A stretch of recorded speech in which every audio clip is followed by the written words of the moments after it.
미국의 어느 직장에서 직장을 다니는 분이 하루는 직장에 출근을 했는데 어떤 사전에 예고도 없이 자기 책상에 가보니까 해고 통지서가 있었습니다. 거기에 이 사람은 충격을 받은 거예요. 충격을 받아가지고 집을 가지 않고 몇 날 며칠을 밖에서 방황하면서 돌아다녔습니다. 그러는 가운데 몇 날 며칠이 지나고 자기 집에 돌아와서 아내에게 이렇게 얘기합니다. 여보, 나는 죽고 싶소. 모든 노력을 다 해봤지만 아무것도 되는 일이 없소. 라고 이렇게 얘기를 했습니다. 그랬더니 아내는 남편에게 얘기를 합니다. 여보, 당신은 한 가지 시도를 해보지 않은 게 있어요. 그게 무엇인가라고 하니까 당신이 처한 이 상황에 대해서, 이 문제에 대해서 진지하게 하나님께 기도해 보신 적이 없잖아요. 라고 얘기를 했습니다. 그 말에 이 남편은 충격을 받았습니다. 그러면서 생각을 했어요. 어렸을 때부터 항상 어머니께서 자기에게 얘기했는데 너는 사랑받기 위해 태어났고 너는 하나님이 도와주시기 때문에 잘 될 수밖에 없는 존재다라는 그런 얘기. 그리고 너는 하나님 앞에서 열심히 최선을 다해서 노력하면 무슨 일이든 할 수 있고 성공할 수 있을 거다라는 말씀을 어머니로부터 듣고 자랐던 그런 사람이에요. 그래서 이 사람이 이제 마음을 먹습니다. 그래, 내가 이 문제를 놓고 하나님 앞에 기도하지 않았지라고 생각하면서 아내와 몇 달 며칠을 같이 기도를 합니다.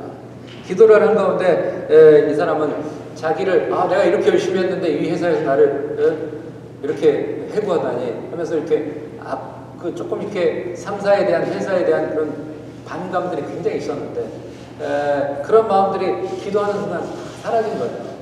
그러면서 이 사람 가운데 하나님이 영감을 주셨는지 뭔가 새로운 것을 시작할 수 있는 아이디어를 하나님이 주신 겁니다. 그래서 그 사람이 이제 자기 집을 담보로 해서 말하자면 론을 받아가지고 조그마한 건축회사를 만듭니다. 건축회사를 만들어서 이제 그걸 운영하는데 정말 하나님의 은혜로 잘 됩니다. 몇 년이 흐르는 가운데 이제 건축회사의 자체 건물을 갖게 되었고, 그러는 가운데 이 사람이 또 하나님과 기도하는 가운데 하나님, 제가 건축 일로 미국 전역을 돌아다니면서 이렇게 지내다 보니까 정말 좋은 호텔들은 너무 비싸고 또 이렇게 값싼 호텔들은 너무 이렇게 분위기가 좋지 않고 좀 이렇게 사람들이 적당한 가격에 편안하게 머물 수 있는 그런 호텔을 하나님 제가 지어보면 어떨까요? 라는 생각을 합니다. 그러는 가운데 이 사람이 이제 건물을 하나씩 짓기 시작해요. 그래서 이제 미국 내에 이렇게 건물들이 조금씩 이제 지어지기 시작합니다. 그래서 이제 그게 체인점이 된 거죠. 그게 바로 이제 홀리데이 인이라는 호텔이 만들어지게 됩니다. 홀리데이 인의 창업자인 캐먼스 윌슨의 이야기인데요. 우리는 세상을 살아가면서 일하다 보면 우리 앞에 생각지 못한 일들이, 장벽들이, 문제들이 앞에 닥칩니다. 그 많은 일들을 우리는 보았을 때, 닥쳤을 때 그 많은 일을 뚫고 그것을 역경을 이기면서 나가는 성공의 길로 가는 사람도 있고, 그렇지 않은 경우에는 거기에 좌절하고 실망하고 실패자의 길을 가는 사람도 있습니다. 그런데 우리는 생각할 게 그럽니다. 세상 만사는 여러분 뜻대로 다 되던가요? 안 되죠. 여러분 뜻대로 다 안 돼요. 내 뜻대로 다 된다라고 하는 사람은 정말 위험한 사람입니다. 왜냐하면 내 뜻대로 되지 않기 때문에 우리가 그래도 온전하게 살 수 있는 겁니다. 여러분 뜻대로 모든 게 다 된다고 하면 그 사람은 철저한 이기주의자가 될 거고요. 세상이 어떤 면에서는 난장판이 될 수 있어요. 그런데 우리는 한 번씩 생각해 보면 그럽니다. 세상 일이 내 뜻대로 되지 않기 때문에 우리는 조금 더 겸손해질 수 있고요. 내가 내 뜻대로 되지 않기 때문에 조금 더 우리가 다른 부분도 생각할 수 있는 그런 마음들도 갖게 된다는 거예요. 예수를 믿는 우리에게는 이 어려움 가운데서 모두가 어려움을 겪을 수 있고 장벽을 만날 수 있는데 거기에서 우리가 해결할 수 있는 비장의 무기를 갖고 있습니다. 그 무기는 할 수 있는 힘과 능력을 주시는 예수님이고요. 예수님의 이름으로 기도할 때 새로운 문이 열리고요. 새로운 길이 생기는 겁니다. 분명한 사실은 막연하게 기도하면 막연하게 응답이 오지만 우리가 구체적으로 세세하게 기도하면 구체적으로 세세하게 하나님 우리에게 응답을 주신다는 사실이에요. 그래서 오늘의 본문은 우리가 주님의 재림이 가까운 시대라고 믿는 사람이나 믿지 않는 사람이나 공통적으로 얘기하는 시대입니다. 세상의 마지막 때다. 주님의 재림이 가까웠다라고 공통적으로 다 얘기하는 그 시대예요. 그런데 우리에게 주님께서 부탁하는 말씀이 오늘의 본문에 나오는데 이 마지막 재림의 시대를 살아가는 우리에게 부탁하시는 주님의 말씀, 그 무엇을 부탁하시는지 우리가 본문을 통해서 한번 찾아보도록 하겠습니다. 첫 번째로는 너희는 스스로 조심하라. 본문 34절은 이렇게 얘기합니다. 너희는 스스로 조심하라. 그렇지 않으면 방탕함과 술 취함과 생활의 염려로 마음이 둔하여지고 뜻밖의 그날이 덫과 같이 너희에게 임하리라 라고 얘기합니다. 우리가 왜 조심해야 됩니까? 죄가 무섭습니다. 왜 우리가 조심해야 됩니까? 세상 일을 우리가 알 수가 없는 거예요. 내일 일을 알 수 없다는 거죠. 그래서 우리는 항상 조심해야 됩니다. 죄가 가장 무서운 건데 죄는 가장 작은 것이라도 사람을 힘있게 주관하고 결국은 망하게 만드는 게 죄라는 거예요. 러시아의 대문호라고 하는 톨스토이는 돌과 두 여인이라는 그 책을 통해서 이런 내용을 서술하고 있어요. 어느 날 두 여인이 나이가 지긋한 수도사를 찾아갑니다. 수도사를 찾아가서 우리는 수도사님께 가르침을 받고 싶습니다 라고 얘기를 해요. 그러자 이 두 여인에게 이 수도사는 얘기합니다. 주님 앞에 참회의 고백을 하십시오 라고 얘기합니다. 그랬더니 첫 번째 여인은 얘기합니다. 저는 정말 큰 죄인입니다. 눈물을 흘리면서 참된 그 회개를 하고 자기의 죄에 대해서 고백을 합니다. 두 번째 여인은 나는 수도사님 지금까지 봤을 때 도덕적으로 살아왔고 나는 남에게 그렇게 큰 나쁜 짓을 하지 않은 것 같아요. 그래서 저는 특별히 참여할 것이 없는 것 같습니다 라고 얘기를 합니다. 그랬더니 이 수도사는 얘기를 합니다. 자, 그렇다면 첫 번째 여인에게 얘기합니다. 저쪽 밖으로 가서 큰 돌을 하나 주워오세요 라고. 그래서 그 여인은 큰 돌을 주워옵니다. 두 번째 여인에게는 또 이 수도사는 얘기합니다. 밖으로 나가서 작은 돌을 구해올 수 있는 만큼 구해오라고 합니다. 그래서 이제 수도사 앞에 온 거예요. 그랬더니 이 수도사는 두 여인에게 동일하게 얘기합니다. 그 돌을 집어온 자리에 그대로 되돌려 놓으세요 라고 했습니다. 큰 돌을 가져온 여인은 자기가 어디서 가져온지 기억하기 때문에 그 자리에 뒀어요. 그러나 작은 돌을 주워오는 여인은 여기저기서 너무 많이 주워왔기 때문에 한 두세 개는 자기가 기억을 했지만 그 나머지는 기억을 하지 못합니다. 그래서 수도사님에게 얘기합니다. 내가 여기저기서 너무 많은 걸 가져왔기 때문에 기억하실 수가 없습니다 라고 얘기를 합니다. 그러자 수도사는 그렇게 얘기합니다. 죄가 바로 그런 겁니다. 그리고 죄에 대한 고백도 그런 겁니다 라고 얘기합니다. 여러분, 우리는 죄에 대해서 민감해져야 됩니다. 여러분, 우리가 죄에 민감해지시기 바랍니다. 죄에 민감한 사람만이 은혜의 필요성을 더욱 깊이 깨닫게 되고 하나님의 은혜에 깊이 감사할 수 있기 때문이라는 겁니다. 우리는 지금 사순절을 맞이하고 있습니다. 이 사순절이라는 것은 부활절까지 주일을 제외하고 40일간의 그 기간입니다. 그래서 이 기간에 우리가 이제 사순절 특별 새벽 기도를 하는 교회도 있고요. 사순절 기간에 주님을 좀 생각하고 주님을 묵상하고 그런 생각이에요. 그래서 신앙 성장을 위한 그런 기회이고 우리가 회개할 수 있는 그런 기회이고 또한 우리가 영적인 훈련의 기회이고 그래서 사순절 기간에 우리가 성경도 많이 보고 기도도 많이 하고 말씀도 많이 보는 뭐 그런 시간이 사순절의 기간입니다. 특별히 우리를 위해서 십자가의 대속의 은혜를 베푸신 예수님에 대해서 많이 묵상하는 그런 시간이죠. 사순절은 초대교회 성도들이 그리스도께서 인간의 죄를 대속하기 위해서 찢기신 살과 흘리신 피를 기념하는 성찬을 준비하면서 주님이 겪는 고난에 우리가 동참한다는 의미의 그 기간에 금식을 하기도 했고요. 거기에서 유래가 돼가지고 이 사순절이라는 기간이 만들어진 겁니다. 이 기간은 우리가 기도와 회개와 집중의 시간이에요. 오늘 보면은 사순절을 보내는 우리들에게도 아주 적합한 본문이다라고 우리가 생각할 수 있습니다. 보면 34절로 다시 돌아가 보면요. 방탕함이다라는 말이 나오잖아. 이 방탕함이라는 말은 원어에는 크라이팔레라고 합니다. 근데 이것은 원래 술 취한 상태인데요. 의학적으로는 술이 취해가지고 속이 메스꺼운 상태를 가리키는 게 바로 이 크라이팔레라고 하는 방탕함이라는 거예요.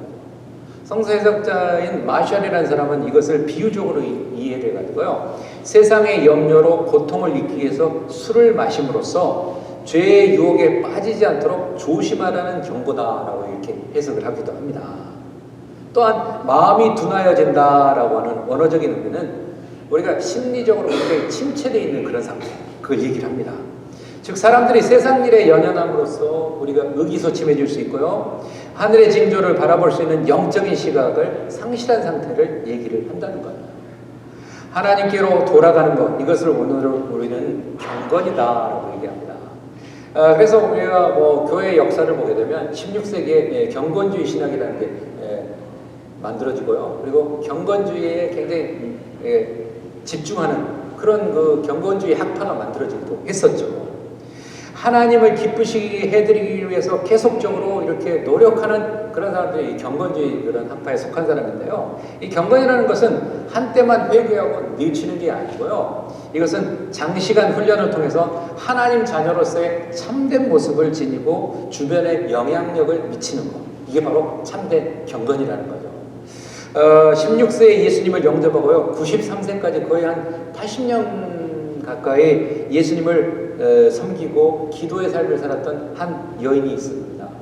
자기가 낳은 아이들이 7명이었고요. 거기에 이제 손자, 또 손녀, 증손자, 증손녀까지 또 주변의 많은 사람들에게 이렇게 깊은 감명을 주어서 주님께로 더욱 가까이 나아가게 하는 영감을 불러넣어줬던 그런 한 여인이 있습니다. 그를 아는 사람들은 그렇게 하나같이 얘기합니다. 나이 많은 사람이든 젊은 사람이든 동일하게 그 여인에 대해서 이렇게 얘기합니다. 그녀가 남을 비판하거나 불친절한 말을 하는 것을 들어보지 못했다라고 얘기를 합니다. 오직 그는 예수 그리스도에게 삶을 의탁하고 흔들리지 않았다라는 거예요. 그녀가 이처럼 놀라운 승리의 삶을 살 수 있었던 그 배경은 그녀가 끊임없이 자신의 경건 훈련을 했던 그런 삶을 살았다라는 거예요. 그는 매일같이 시간을 정해놓고 하나님께 기도했고요. 매일같이 말씀과 예배의 시간으로 그렇게 살았던 사람입니다. 삶의 최우선을 경건의 시간에 두었기 때문에 그는 어떤 중대사가 있을 때 경건의 시간만은 절대 양보하지 않고 그걸 지키려고 노력했던 그런 삶을 살았던 여인입니다. 나이가 점점 많아져서 자녀들이 그럽니다. 어머니를 저희가 모시겠습니다 라고 했지만 그 여인은 그렇게 얘기합니다. 아직도 기도할 수 있고 말씀을 공부할 수 있는 동안은 내가 혼자 거하고 싶다 라고 그렇게 얘기를 했다고 합니다. 이제 93세가 된 연로한 노인이지만 기도하는 일과 말씀 공부하는 일을 쉬지 않았다는 거예요.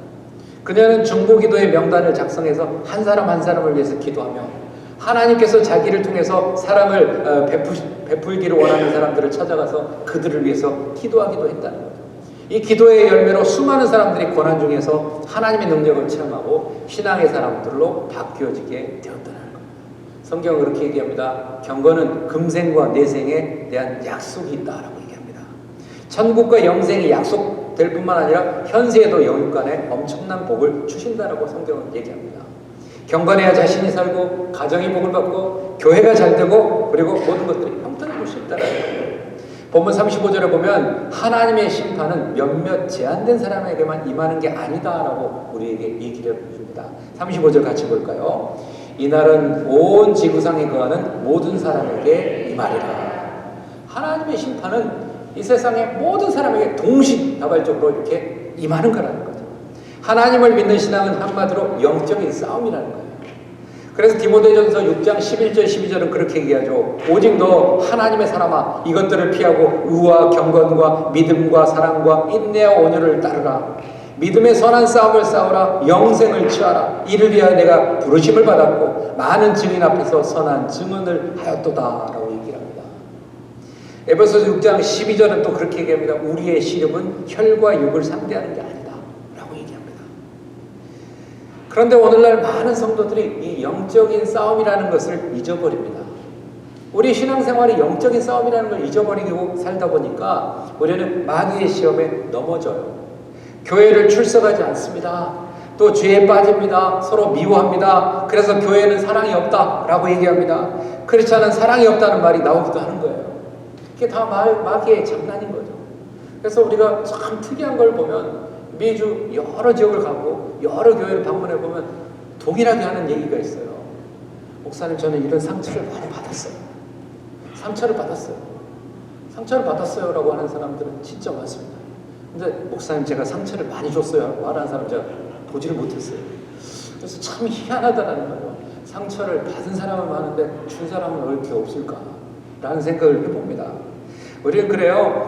하나님 안에서 우리가 참 선한 영향력을 미치면서 우리가 살아가야 되는데 사탄은 우리에게 자꾸 속이는 거죠.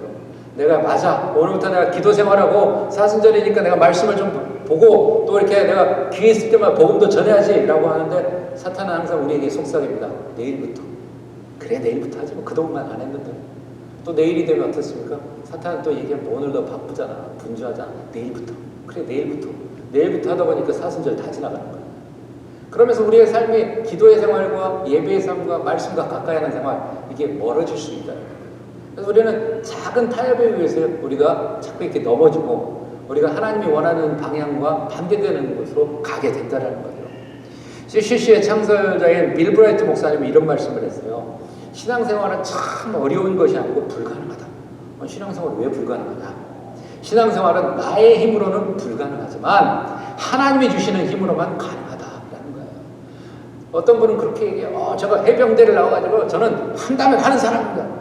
그래서 그래요? 어떻게 하셨는데? 제가 그동안 젊었을 때 담배를 엄청 피웠는데요. 내가 오늘까지만 담배를 피우고 그 다음부터 담배를 끊겠다 끊었어요. 몇십 년 됐습니다.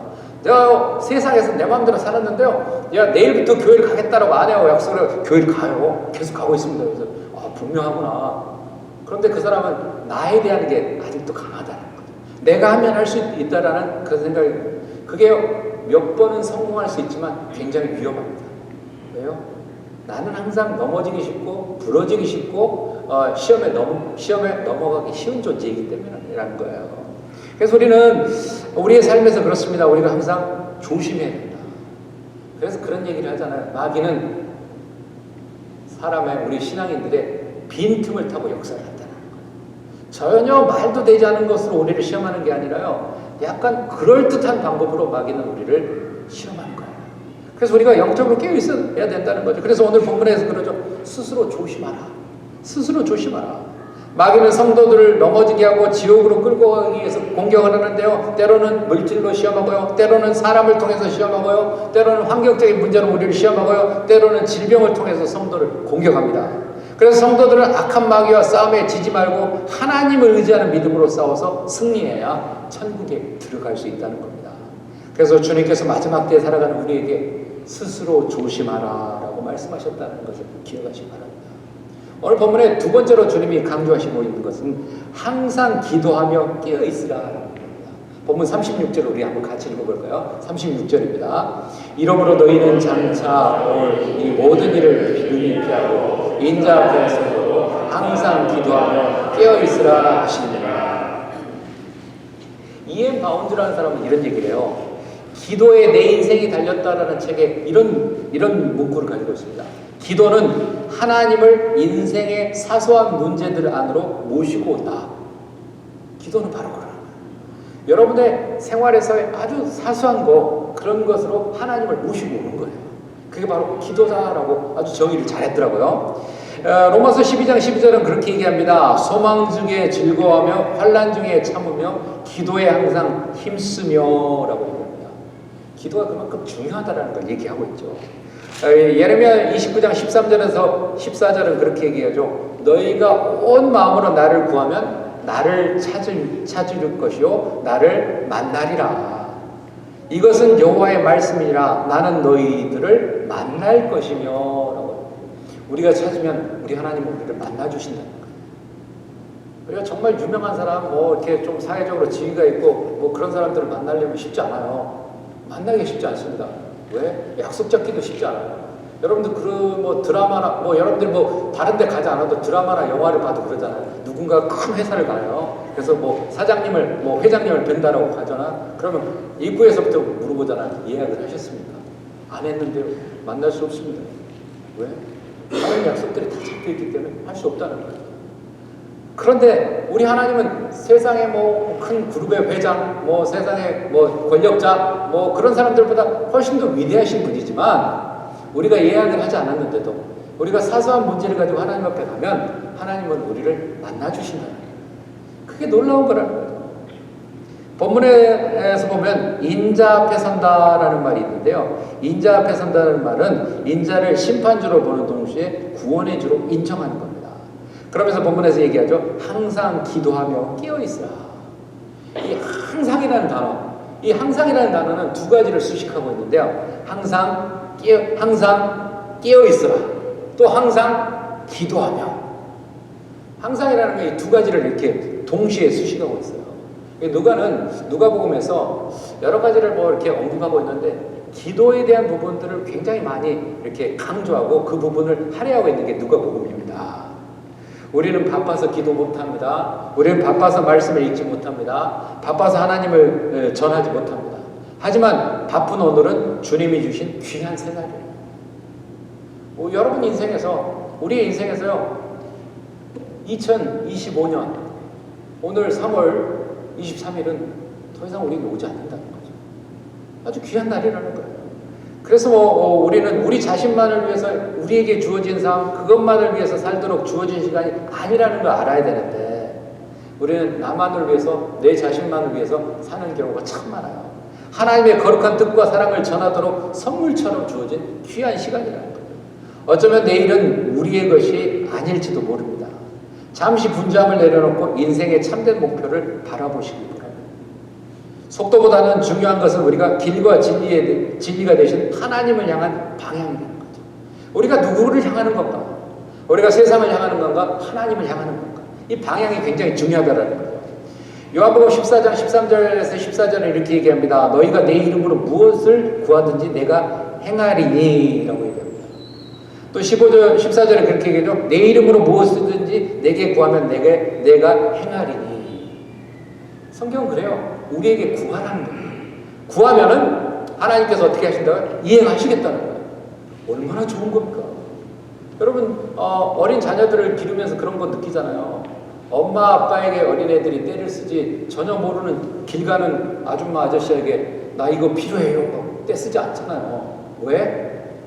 부모는 내가 그렇게 떼쓰고 매달리면 나에게 그것을 줄 수 있다는 걸 아이들이 알기 때문에 그런다는 거예요.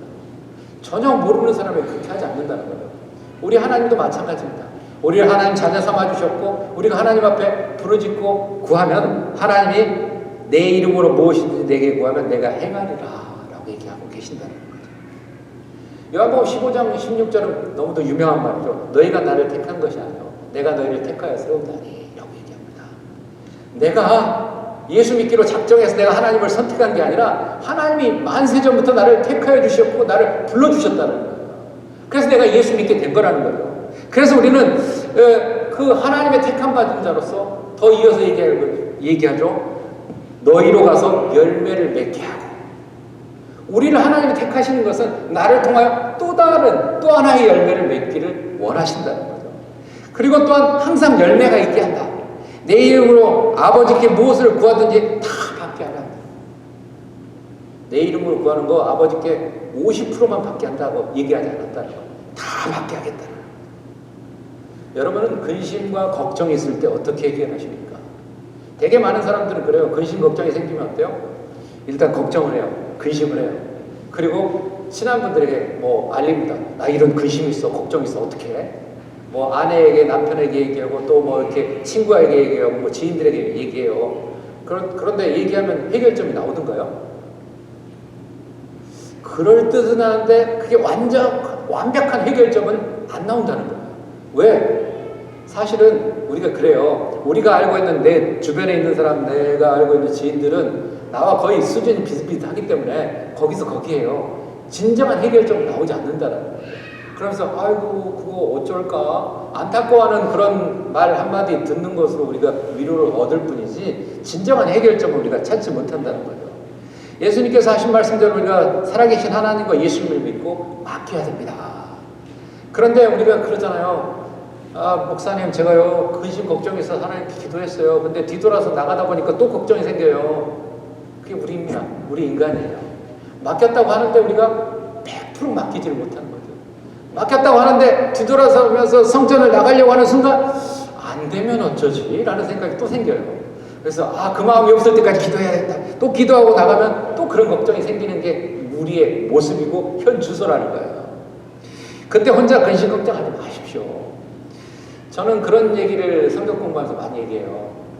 우리가 요즘에는 미국은 일반화가 됐지만 요즘 한국도 그런 게 많이 들어왔다고 해요. 빨래를 하면 세탁기로 하지만 하고 나서 우리는 건조기로 말리잖아요. 요즘 한국도 많이 습해가지고 그걸 사용한다고 해요.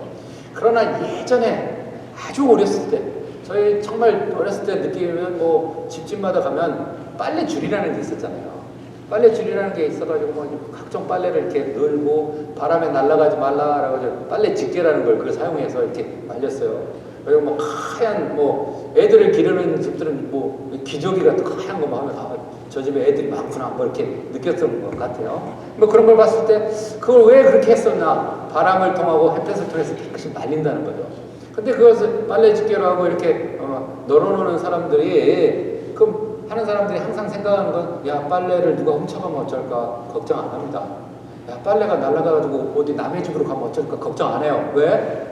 빨래 집게라는 걸 딱 이렇게 해놨기 때문에 절대 날아가지 않을 거고 이게 시간이 흐르면 햇볕과 바람에 의해서 다 마를 거라는 걸 생각한다는 거예요. 우리의 기도도 마찬가지입니다. 하나님께 우리가 빨래를 넣는 것처럼 하나님께 맡기는 거예요. 맡겨놓으면 시간이 지나면 하나님이 하나하나 우리에게 응답이라는 것으로 우리에게 주신다는 거예요. 그래서 빌립보서 4장 6절 7절은 그러죠. 아무것도 염려하지 말고 모든 일에 기도와 간구로 너희를 구할 것을 감사함으로 하나님께 아뢰라. 그리하면 모든 지각에 뛰어나신 하나님의 평강이 그리스도 예수 안에서 너희 마음과 생각을 지키시리라. 성경 어느 곳에도 그럽니다. 우리 크리스찬들에게 걱정해라, 근심해라 라고 하지 않는다는 거죠. 걱정하지 말고 근심하지 말고 다 맡겨라, 그리고 구하라 라고 성경은 얘기를 합니다. 그런데요 우리가요 그 성경을 잘 기억을 못해요. 근심 걱정이 생기면 거기에만 그 문제에만 집중하기 때문에 그런다는 거예요. 여러분 예수 믿는 우리가 세상 사람들과 다른 복을 누리고 있는 건 뭐냐면 하나님께 기도할 수 있는 복을 누리고 있다는 거예요. 우리는 복이라는 거 그거 누리면서 우리는 그것을 사용할 수 있어야 된다는 거죠. 우리가 세상 사람들이 받지 못하는 그 복, 기도의 복, 그거 우리는 누리고 있는 거예요. 우리는 정말 세상 사람들이 모르는 그들이 누리지 못한 예수 그리스도를 믿음으로써 우리가 죄 용서받은 그런 복, 그거 누리면 살잖아요. 하나님의 자녀로서 하나님께 기도할 수 있는 그런 복, 이런 복을 우리는 마음껏 누리는 그런 삶을 사시는 여러분들 되시기 바랍니다. 한편으로 주님께서는 오늘 본문에 보면 공생의 3년 동안에 세상을 위한 열정을 가지고 말씀을 가르치신 일에 굉장히 열심을 가지셨다는 걸 우리가 보게 됩니다. 37절 볼까요? 예수님이 어떤 일을 하셨나? 예수께서는 낮에는 성전에서 가르치시고 밤에는 나가 감람원이라 하는 산에서 쉬시니라고 얘기합니다. 38절 이어서 볼까요? 모든 백성이 그 말씀을 들으려고 이른 아침에 성전에 나아가더라. 이러한 예수 그리스도의 열정을 통해서 말씀을 듣기 위해서 모이는 사람들이 있었다는 거예요. 여러분도 그러잖아요. 주일날은 조금 더 이렇게 빨간 날이기 때문에 좀 더 발 뻗고 편하고 알람 울리지 않고 그냥 푹 자고 싶은데 주일은 꼭 교회를 가야 되고 뭐 그런 마음 때문에 고민을 하다가 이렇게 이기고 오신 분도 있고 그것을 견디지 못하고 주일은 다음 주에도 있는데 라고 생각하고 아직도 주무시는 분도 계실 거라는 거예요. 그러나 이 자리에 나오신 분 적어도 내가 하나님과 약속된 시간이기 때문에 내가 하나님 앞에 가야 되고 하나님 말씀을 듣고 내가 새롭게 도전받고 일주일에 새 힘을 얻을 수 있는 영의 양식을 먹기 위해 이 자리에 나오신 줄 믿습니다. 빅토르 위고라는 사람은 그렇게 얘기를 해요. 영국은 두 가지의 책을 가지고 있는 참 복된 나라다. 어떤 책이냐? 첫째는 셰익스피어의 저서이고 하나는 성경이다 라고 얘기를 한다는 거예요. 성경은 참으로 이상한 책이다. 빅토리아 여왕은 성경대로 통치하겠다고 약속했는데 64년의 제위 기간 동안 찬란한 대영 제국을 건설했다. 독일에서는 종교개혁가 마틴 루터가 종교개혁을 통해서 여러 가지 많은 것들을 했는데 가장 위대한 것 중에 하나가 우리가 주목할 것 중에 하나는 뭐냐면 성경을 독일어로 번역을 해가지고 독일 국민들이 누구든지 성경을 볼 수 있도록 그런 혜택을 누리게 했던 게 종교개혁가 마틴 루터였다는 거예요. 그런데 이 성경을 독일 국민들이 읽었다라는 게 자기 나라 글로 봤다는 게 뭐 대단한데요? 대단합니다. 그것을 통해서 독일 국민들이 깨어나기 시작해요. 독일의 유명한 역사적인 인물들도 사실은 종교개혁 이후에 그렇게 많이 나타나게 됩니다. 성경이라는 게요, 국민들의 손에 들어간 이후에 놀라운 역사들이 일어났다는 거예요. 우리도 한국의 교회사를 보게 되면, 한국의 교회사를 보면 한글로 이렇게 번역되는 과정들이 여러 단계가 있는데, 그것이 이루어지면서 우리 한국 사람들이 우리 글로 된 성경을 봄으로써 하나님을 더 믿게 되는, 엄밀히 말하면 선교사들이 와서 선교의 복음을 전해주기 전부터 말씀을 먼저 접했던 사람들이 한국 교회사의 초창기에 보면 있었다는 거예요. 그래서 이 복음이라는 게 놀라운 거고 이 말씀이라는 게 대단한 거라는 거죠. 그래서 우리는 이 살아계신 하나님의 말씀, 이 말씀은 우리가 그냥 어떤 분들은 그러더라고요. 우리가 뭐 개역 개정이라는 성경으로 바뀐 지도 벌써 한 20여 년 됐어요. 그런데 그 전에 성경이 개역 성경이었습니다. 그런데 개역 성경이 된 지가 굉장히 오래되거든요. 수십 년 됐는데 그 성경을 가지고 다니셨는지 보관을 하셨는지 모르겠는데 개역 개정 성경으로 바꿀 때까지 그 책이 새 책이더라고요. 너무 그 소중하기 때문에 보관만 하고 계셨던 것 같아요. 근데 뭐 개역 개정으로 바뀌었는데 성경을 가지고 계신 분도 아직도 새 거예요 라고 자랑하시는 분도 간혹 있긴 한데, 우리가 성경은 새 것이라고 자랑할 필요는 없습니다. 열심히 보셔야 돼요. 열심히 보시면서 말씀이 뭐라고 얘기하는가, 거기서 우리가 무엇인가를 얻을 수 있는 그런 복된 그런 것을 우리는 가져야 된다라는 거죠. 사랑하는 성도 여러분, 어떤 농부가 있었어요. 근데 어느 날 이 농부가 아침에 일찍 일어났는데 창문을 열고 보니까 나팔꽃이 굉장히 이렇게 활짝 피어 있는 거예요. 너무너무 아름다운 거예요. 꽃을 감상하면서 하루를 그냥 여유롭게 지내면 좋은데, 이 농부는 생각합니다. 밀밭을 오늘 갈아 놓아야 되기 때문에 빨리 밭을 갈고 돌아와서 저 꽃을 즐겨야 되겠다. 밀밭을 열심히 이렇게 갈고 왔어요. 저녁 때쯤 왔는데 나팔꽃이 다 떨어지고 없네요. 그 다음날 아침에 일어났는데 귀여운 새들의 뭐 아름다운 지저귀는 소리를 들었어요.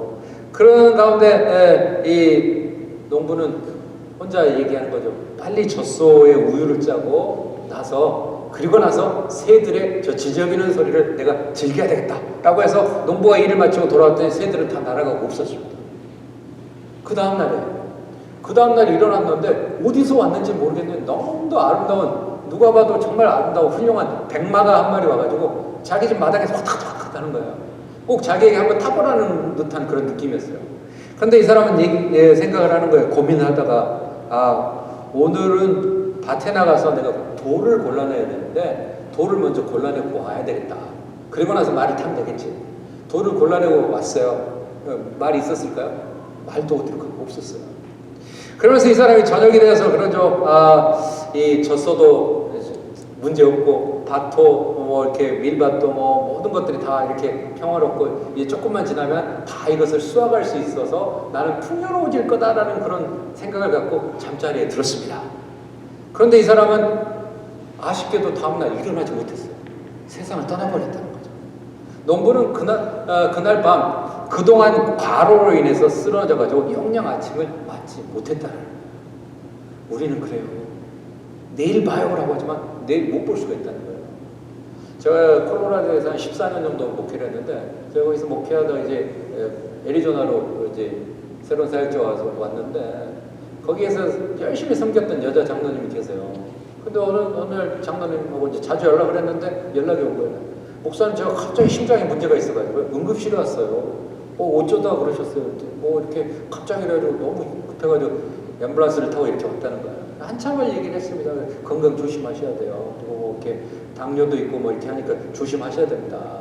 그리고 한참 얘기를 했어요. 그러고 나서 목사님 내일 또 통화하죠라고 했어요.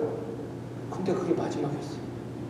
그 다음날 그 장로님하고 통화를 못했어요. 천국으로 이사 가셨다. 제가요 2023년도 7월경에 저희 아버님이 갑작스러운 암 때문에 호스피스 병동에 계셔가지고 급하게 한국을 나가서 호스피스 병동에 제가 한 2주 정도를 이렇게 매일 왕래했어요. 그런데 그 이제 병실에 이제 6명이 있는 침대였는데, 보는데 어떤 날은 잠시 집에 갔다 그 다음날 왔는데 보면 침대가 비어있는 거예요. 왜 저기가 비어있죠? 그 사람 감사에 갔어. 그러더라는 거예요. 맞아. 우리가 내일이라는 걸 알 수 없다. 우리는 내일이라는 걸 알 수 없다는 거예요. 내가 이렇게 건강하다고 늦게 천국으로 이사가는 거 아닙니다. 우리가 어리다고 늦게 천국으로 이사가는 거 아닙니다. 우리는 언제 하나님의 부름을 받고 이 세상을 등지고 세상을 떠날 줄 아무도 모른다는 거죠. 사람들은 내일은 당연히 올 것이라고 생각합니다. 그래서 뭐 그런 말 있잖아요. 오늘은 어제 죽어간 사람들이 그토록 원하던 내일이다. 그 내일을 우리는 살고 있는 거예요. 그런데 우리에게 또 다른 내일이 있다? 완전히 어느 누구도 자신할 수 없다는 거예요.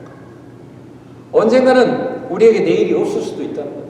우리에게 중요한 것은 오늘이고 지금이라는 거예요. 한국의 뭐 절기 가운데 경칩이라는 절기가 있습니다. 이 경칩이라는 절기가 이제 지났는데요. 경칩이라는 절기는 그렇게 이제 겨울잠을 자고 있었던 뭐 이제 뭐 뱀이나 개구리나 뭐 이런 것들이 다 이렇게 겨울잠을 깨고 또 이렇게 잠자고 있었던 초목들이 싹 트는 시기를 경칩이라고 해요. 그래서 새롭게 이렇게 활성화가 되는 시기가 경칩이고 새롭게 깨어나는 절기가 경칩이라는 겁니다. 그렇다면 우리는 이제 우리의 삶에 대해서 한번 생각을 해보죠. 우리는 정말 영적으로 깨어난, 영적으로 경칩을 우리는 맞이했느냐? 우리는 깨어 있는가? 우리가 잠자는 상태는 아닌가? 영적인 잠에서 우리가 깨어나야 되는데 아직도 잠자고 있는 건 아닌가라는 걸 우리가 생각해 보자는 거죠. 주님은 빛을 비춰주십니다. 빛이 비춰지는데도 잠이 드는 사람은 정상이 아닌 거죠. 정상적인 사람은 잠자는데 빛이 쫙 비치면 깨어나게 돼 있는 거예요. 항상 깨어서 빛의 열매를 풍성하게 맺으시기를 바랍니다. 우리는 나 스스로를 가장 잘한다고 많이 착각을 합니다. 그래서 병원에서 의사하시는 분들이 하는 얘기 그럽니다. 환자로 오시는 나이 드신 분들은 다 동일하게 얘기한다는 거예요. 내 몸은 내가 한다 이렇게 얘기한다는 거예요. 아는데 왜 의사를 찾아왔는지 모르겠다는 거예요. 자기가 더 잘한다고 얘기한다는 거예요. 착각이야. 자기는 모르고 있는 경우가 많다는 거예요. 그러나 날마다 우리는 나 자신에게 내가 속고 있는 겁니다. 나의 걸음을 잘 아시는 분은, 나의 상태를 어느 누구보다 잘 아시는 분은 살아계신 하나님이라는 거예요. 하나님의 거울 앞에 나 스스로를 들여다보기 전에는 내 모습의 겉모습만 알고 내가 보는 나의 상황과 기분에 따라 바뀐다는 거죠. 사람들의 칭찬에 약한 나 스스로의 의를 드러내고 싶은 내가 내 안에 더 많이 있을 때가 있다는 거예요. 더욱 그리스도의 옷을 입고 살아가며 주님의 마음으로 채워진 삶을 준비해야 된다는 거예요. 그래서 사도 바울은 죽기 전에 이런 고백을 하죠. 내가 선한 싸움을 싸우고 나의 달려갈 길을 마치고 믿음을 지켰으니 이제후로는 나를 위하여 의의 면류관이 예비되었으니.